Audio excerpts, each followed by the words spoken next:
अस्सलाम वालेकुम नाजरीन, मैं हूं अली नवाज। आप देख रहे हैं मेरा यूट्यूब चैनल टॉक जोन। नाजरीन, आज की एक टॉप स्टोरी है, इसके ऊपर बात करेंगे। वो टॉप स्टोरी ये है अल्लामा साद हुसैन रिजवी, अल्लामा अनस रिजवी और उनके जो पार्टी के रहनुमा और कारकुनान हैं, इनका नाम स्टॉप लिस्ट में डाल दिया गया है।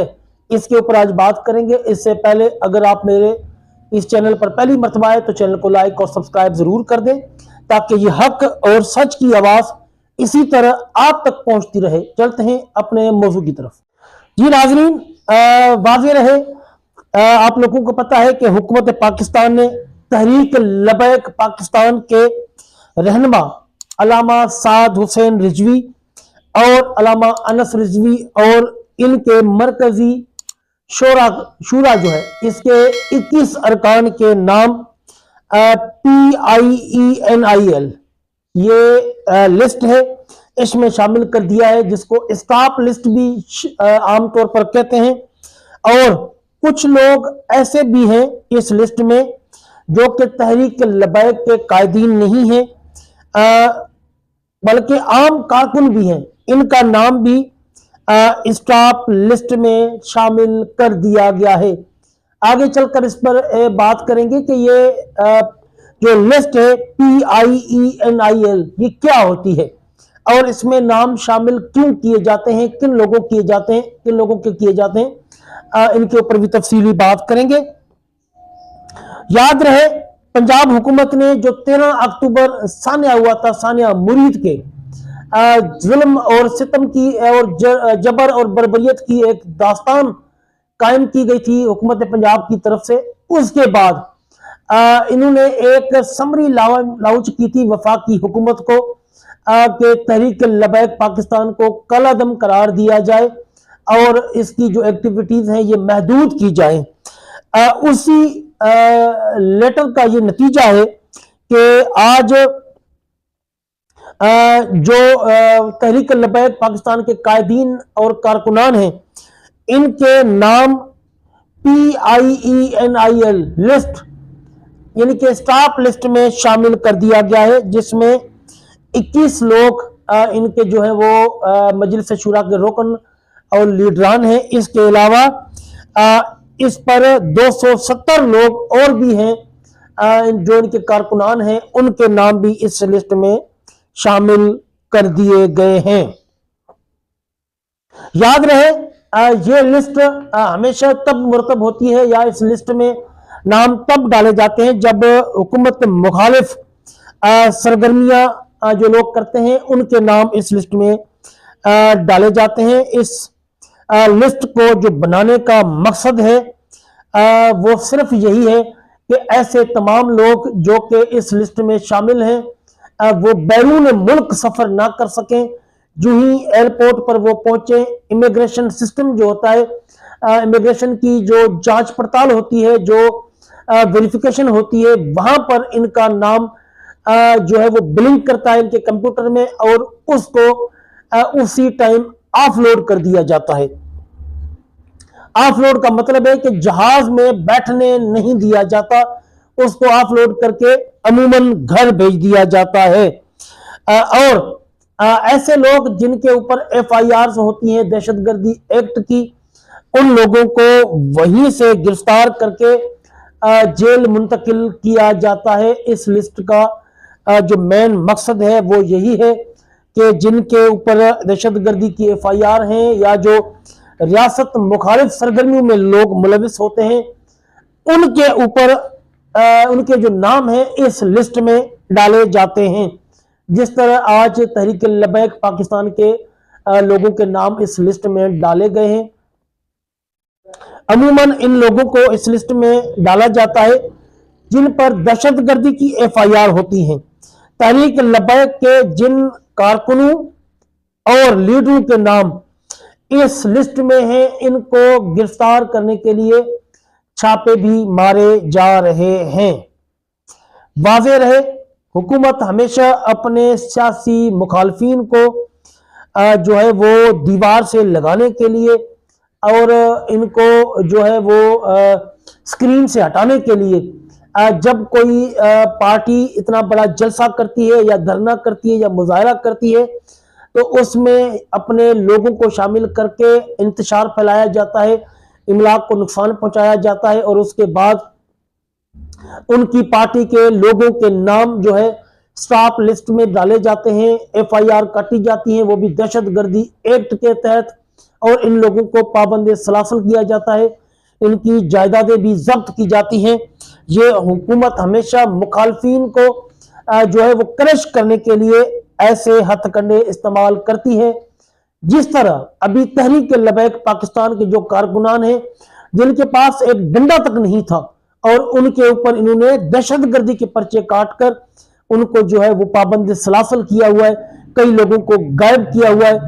और पिछले दिनों मैंने आपको एक रिपोर्ट दी थी कि उनकी जायदादें भी जब्त की जा रही हैं, उनकी जो 740 गाड़ियां थी वो भी जो है वो ब्लैक कर दी गई है, ब्लैक लिस्ट कर दी गई है, यानी कि ना उन गाड़ी को कोई खरीद सकता है, ना वो गाड़ी कोई बेच सकता है, और ना ही वो लोग जिनके नाम 4th शेड्यूल में थे ना ही वो कोई नई गाड़ी खरीद सकते हैं। और सबसे बड़ी बात यह कि पुलिस को आर्डर भी दे दिए गए थे कि ऐसे तमाम लोग जिनके नाम 4th शेड्यूल में हैं और उनकी गाड़ियां ब्लैक लिस्ट हो गई हैं, तो अगर ऐसी गाड़ियां कोई भी रोड पर चलती हुई नजर आए तो उनको फौरी तौर पर बंद कर दिया जाए, जो कि एक गैर मुनसिफाना अमल है। और हुकूमत वक्त को अपनी इस पॉलिसी पर नजर भी दौड़ानी चाहिए कि ये जो काम हम कर रहे हैं, लोगों के नाम डाल रहे हैं स्टॉप लिस्ट में और इनके ऊपर एफआईआर काट रहे हैं दहशतगर्दी की, सिर्फ आप लोगों की हुकूमत जाने की देर है। कल आप लोगों के साथ भी यही काम होगा, फिर आपके लिए आवाज उठाने वाला बंदा कोई भी नहीं होगा, क्योंकि इसकी शुरुआत आप लोगों ने खुद कर दी है। आप लोगों ने एक रास्ता बना दिया है, इस रास्ते को खत्म करना फिर बहुत मुश्किल हो जाएगा मुस्लिम लीग नून और पीपल्स पार्टी के लिए।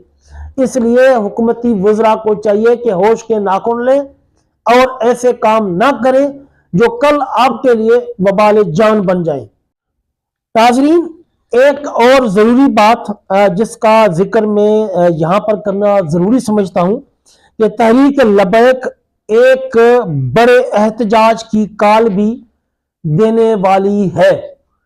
तहरीक लबैक अपने कायदीन की रिहाई के लिए एक बहुत बड़ी काल जो है वो देने जा रही है। इसके ऊपर काफी बहस व मुबाहिसा भी हुआ है, मगर इस वक्त इनको ये काम करने से रोक दिया गया है। अब कौन रोक रहा है ये मैं आप लोगों को यहां पर बताता हूं।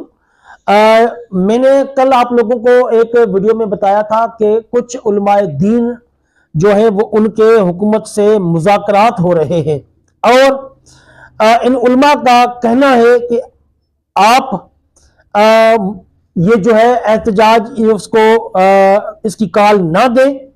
जिस तरह हमने पहले आप लोगों की 300 मसाजिद आप लोगों को वापस लेके दी हैं, इसी तरह हम आपको अल्लामा साद हुसैन रिजवी और अल्लामा अनस रिजवी भी वापस लेकर दे देंगे। जो तहरीक लबैक पाकिस्तान के अकाउंट मुंजमद किए गए हैं, ये अकाउंट भी आप लोगों को वापस हो जाएंगे और एक्टिवेट हो जाएंगे। और आपके जो लोग जेलों में हैं ये भी हम आप लोगों को रिहा करवा के देंगे।